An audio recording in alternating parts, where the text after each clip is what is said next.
Hello students, आज हम हिंदी शिक्षण गद्य पाठ्य योजना के बारे में चर्चा करेंगे।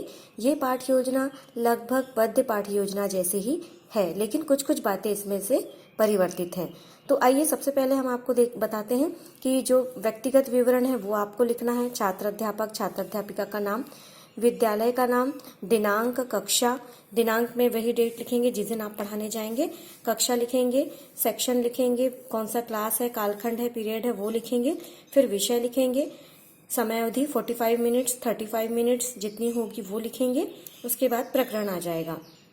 प्रकरण के अंतर्गत आपको ब्लैक बोर्ड पर लिखना है पाठ का नाम और लेखक का नाम। ये तब लिखना है जब आपके इंट्रोडक्टरी क्वेश्चन से, यानी कि प्रस्तावना प्रश्न से वो टॉपिक जब बच्चों से निकल आएगा, बच्चे उसका आंसर दे देंगे, तभी ये प्रकरण को आपको ब्लैक बोर्ड पर लिखना है। आइए अब जानते हैं सामान्य उद्देश्य। देखिए, जब पद्य पाठ्य योजना बना रहे थे तो उसके थोड़े से चेंज थे सामान्य उद्देश्य, ठीक है। तो इसमें थोड़ा सा अलग होगा।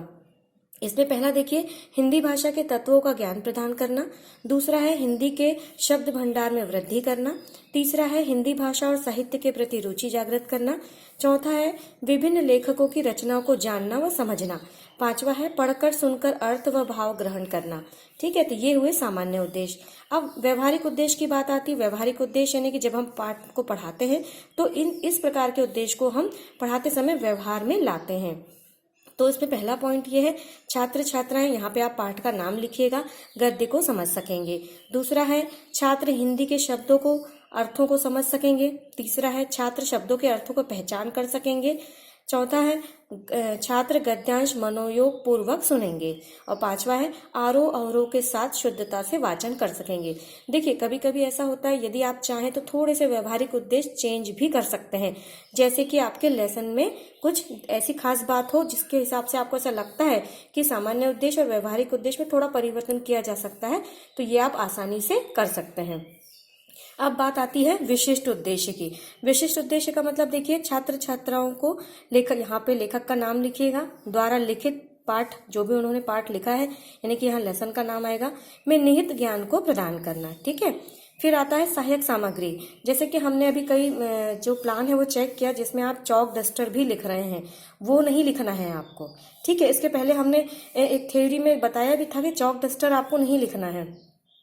यहाँ पे सहायक सामग्री में यदि आप कोई मॉडल ले जाते हैं या कोई इमेज ले जाते हैं या कोई चार्ट ले जाते हैं तो उसका विवरण यहाँ पे आपको लिखना है। अब बात आती है पूर्व ज्ञान की, यानी कि प्रीवियस नॉलेज की। तो इसमें आप लिखेंगे छात्र छात्राएं पाठ का विषय, जिस विषय पे भी पाठ आधारित होगा, संबंधी बातों का पूर्व में अध्ययन कर चुके हैं। यहाँ पे पाठ का नाम नहीं आएगा, किस विषय पर वो पाठ है उसके बारे में आपको यहाँ पे लिखना है। अब बात आती है प्रस्तावना प्रश्न की। जैसा कि हम आपको पहले ही बता चुके हैं कि प्रस्तावना प्रश्न ऐसे प्रश्न होते हैं जो कि आपको जो लेसन का जो नाम है या पाठ किस बारे में बताया गया है उसको निकलवाने में मदद करता है, वो भी स्टूडेंट से। तो ये जो 5 प्रश्न है उनका लिंक ऐसा होना चाहिए कि आखिरी वाले प्रश्न में उसका आंसर इजीली आ सके। पहले का दूसरे से लिंक, दूसरे का तीसरे से लिंक, और तीसरे का चौथे से, और चौथे का 5वें से लिंक होना ही चाहिए। यदि बिना लिंक का क्वेश्चन पूछेंगे तो बच्चे प्रॉपर जवाब नहीं दे पाएंगे। और एक चीज और कि जब भी आप इसके आंसर लिखेंगे तो पूर्ण वाक्य में उत्तर लिखिएगा, अधूरे उत्तर नहीं लिखना है। जैसे कि आपने कोई भी प्रश्न पूछा, सिर्फ एक वर्ड लिख दिया, ऐसा नहीं, पूरा कंप्लीट सेंटेंस में आपको यहाँ पे उसका आंसर लिखना है। अब बात आती है उद्देश्य कथन की।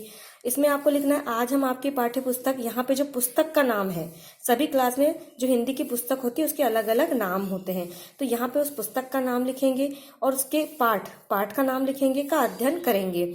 जो आपकी पाठ्य पुस्तक के पृष्ठ क्रमांक खाली स्थान पर दिया गया है, कृपया अपनी पुस्तक खोलिए। तो यहाँ पे आपको पृष्ठ क्रमांक भी लिखना है कि उस बुक में कौन से पेज पर ये पाठ दिया गया है। अब बात आती है प्रस्तुतिकरण की। प्रस्तुतिकरण में एक चीज ये है कि यहाँ पे हम देख रहे हैं पाठ को सरल एवं सुविधाजनक बनाने के लिए एक ही अनुवृत्ति में तैयार किया गया है।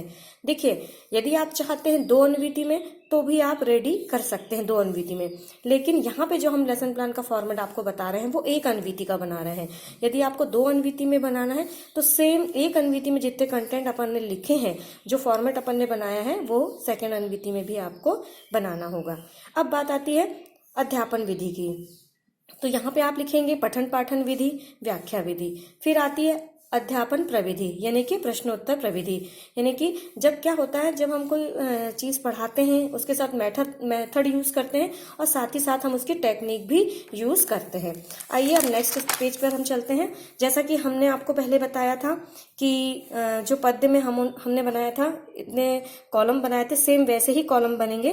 पहला कॉलम उद्देश्य कथन का होगा, दूसरा व्यवहारिक परिवर्तन का, तीसरा विषय वस्तु संकलन का, फिर उसके बाद होगा क्या, शिक्षक क्रिया, छात्र क्रिया और शामपटकार। तो इस तरह से आपको ये कॉलम यहाँ पे तैयार करने हैं। तो पहला आप यहाँ पे लिखेंगे उद्देश्य कथन में पढ़कर सुनकर अर्थ एवं भाव ग्रहण करने की योग्यता का विकास करना।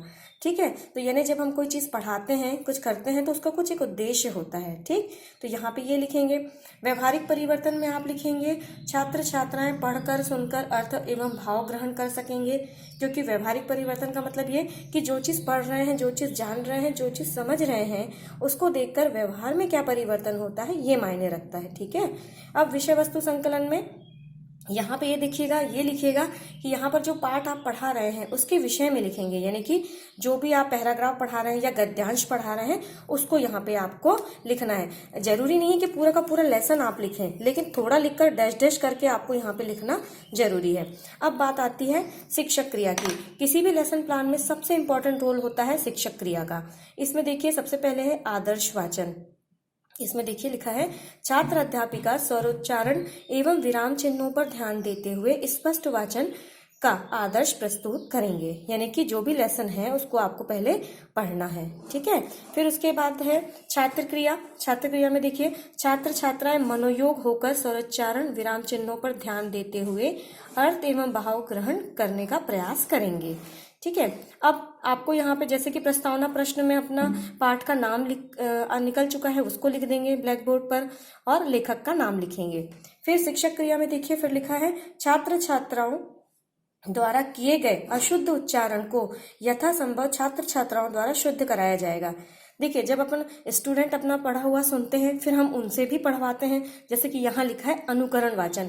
जब एक टीचर वाचन करता है तो वो आदर्श वाचन होता है, और वही वाचन को जब वो स्टूडेंट से करवाता है तो वो अनुकरण वाचन कहलाता है। ठीक है, तो यहाँ पे देखिए लिखा है कतिपय छात्र छात्राओं द्वारा पाठ का शुद्धता एवं विराम चिन्हों के साथ अनुकरण कराया जाएगा या अनुकरण वाचन कराया जाएगा। ठीक है, तो ये कंप्लीट हुआ। फिर जैसा कि हमने पद्य में भी देखा था लेसन प्लान में कि केंद्रीय भाव बोध प्रश्न, ये प्रश्न होते हैं जो कि सेंटर में ये बताते हैं कि जो गद्यांश है या जो चीज हम पढ़ा रहे हैं वो किससे रिलेटेड है। तो यहाँ पे पहला प्रश्न आप लिखेंगे प्रस्तुत गद्यांश में किसके बारे में बताया गया है, क्योंकि इतना पढ़ने के बाद स्टूडेंट उसका आंसर इजीली दे देंगे। दूसरा प्रश्न है लेखक किस विषय में बात कर रहा है। दोनों के उत्तर आप यहाँ लिखेंगे, दोनों के उत्तर आप ब्लैक बोर्ड पर भी लिखेंगे।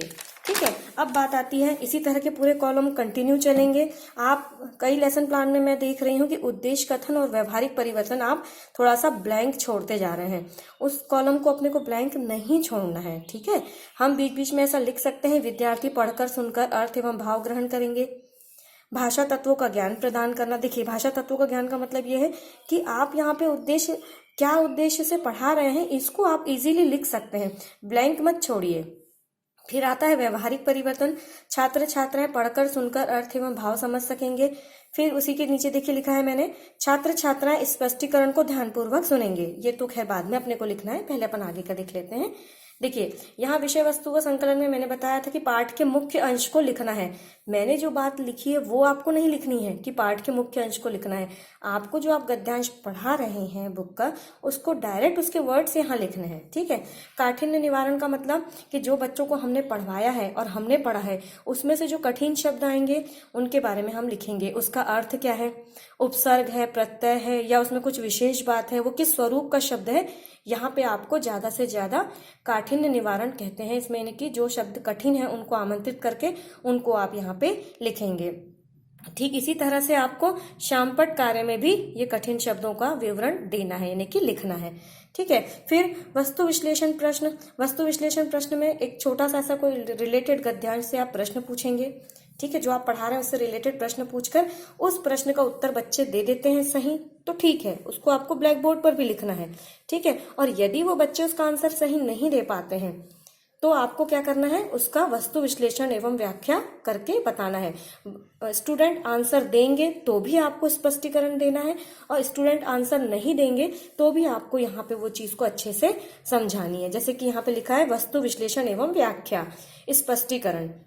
यहाँ लिखा है कि यहाँ पर जो प्रश्न पूछा गया है उसका स्पष्टीकरण दिया जाएगा। और उदाहरण का मतलब उदाहरण के माध्यम से और अधिक स्पष्टता से बताया जाएगा। कई बार ऐसा होता है बच्चों को कोई चीज इजीली ऐसे समझ में नहीं आती, तो अपन क्या करते हैं, उनको एग्जाम्पल के थ्रू बताते हैं ताकि वो बच्चे अच्छे से उस चीज को समझ सके। तो जैसे मैंने यहाँ कहा था कि व्यवहारिक परिवर्तन में आप यहाँ लिखेंगे छात्र छात्राएं स्पष्टीकरण को ध्यानपूर्वक सुनेंगे। ठीक है, अब ये हमारे पूरे कॉलम में आप लिखते चलेंगे, और यहाँ पे आप ये जो है कोई भी कॉलम ऐसा ब्लैंक नहीं जाना चाहिए आपका, है ना। ज्यादा से ज्यादा आपको चीजों को क्या करना है, लिखना है। अब देखिए, अब यहाँ पे ये फिर वही हमारे कॉलम आ गए। अब यहाँ पे आप लिख सकते हैं, जैसे मैंने कहा है कि ब्लैंक नहीं छोड़ना है, वही बात को आप थोड़ा सा रिपीट भी कर सकते हैं या चेंज भी कर सकते हैं। भाषा तत्वों का ज्ञान देना या प्रदान करना उद्देश्य संकेत में आ जाएगा। छात्र छात्राएं स्पष्टीकरण को ध्यानपूर्वक सुनेंगे, ये आ जाएगा। विषय वस्तु का संकलन वाला कॉलम, क्योंकि अभी यहाँ पे इसीलिए अपन कुछ नहीं लिख रहे हैं क्योंकि अभी हम वस्तु विश्लेषण प्रश्न कर रहे हैं। एक प्रश्न हमने किया, अब ये दूसरा प्रश्न कर रहे हैं। ठीक है, दूसरा प्रश्न आप करेंगे, उसका उत्तर बच्चे देते हैं या नहीं देते तो आपको यहाँ लिखना है और ब्लैक बोर्ड पर भी लिखना है। अब दूसरा प्रश्न करने के बाद वही बात आएगी, वस्तु विश्लेषण एवं व्याख्या। यहाँ पे आपको स्पष्टीकरण देना है, जो प्रश्न किया है इसके बारे में डिटेल समझाइए, उदाहरण दीजिए। फिर नेक्स्ट आपको तीसरा क्वेश्चन करना है वस्तु विश्लेषण प्रश्न का।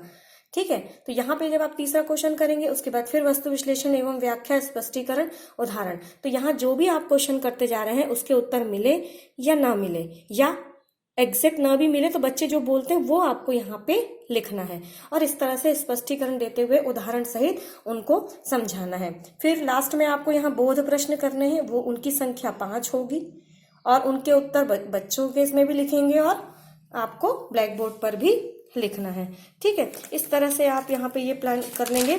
और यदि आप चाहें तो इसको 2 अन्विति में भी बना सकते हैं, लेकिन 2 अन्विति में बनाने में ये होगा कि इतना ही पूरा फॉर्मेट आपको क्या करना पड़ेगा, फिर से बनाना पड़ेगा। सीक्वेंस यही होगा, है ना।